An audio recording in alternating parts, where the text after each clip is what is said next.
வாரத்துல ஒரு நாள் ஒரு 3 வேப்ப கொழுந்து எடுத்துக்கோங்க, 2 மிளகு, ஒரு சிட்டிகை சீரகம், ஒரு சிட்டிகை மஞ்சள். இதை நல்ல பேஸ்டா அரைச்சு நீங்க தண்ணியில கலந்து குடிச்சிடுங்க.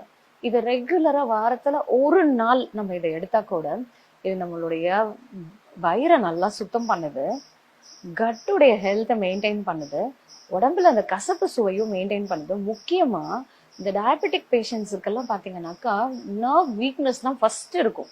ஏன்னா பிளட் சுகர் அதிகமாக ஆக அந்த நரம்புகள் வந்து சீக்கிரமா டீஜெனரேட் ஆகும். இப்போ அதனால பாத்தீங்கன்னா அவங்களுக்கு அந்த பாதத்துல குத்தும், பாதம் ஃபுல்லா எரியும், அந்த மதமதப்பு இருக்கும். சில நேரத்துல நமக்கு அந்த வலி ஃபுல்லாவே அந்த பிரிக்கிங் பெயினோட நமக்கு ஜாஸ்தியாவே இருக்கும். இத நரம்பு எதுவும் பாதிக்காம இருக்கிறதுக்கு இந்த வேப்ப கொழுந்த வாரத்துல ஒரு நாள் நம்ம எடுத்துக்கிட்டா போதும். டெய்லி எல்லாம் எடுத்துக்கணும்னு அவசியமே இல்லை. வாரத்துல ஒரு நாள் ஜஸ்ட் 2 இல்ல 3 வேப்ப கொழுந்து எடுத்துக்கிட்டா போதும்.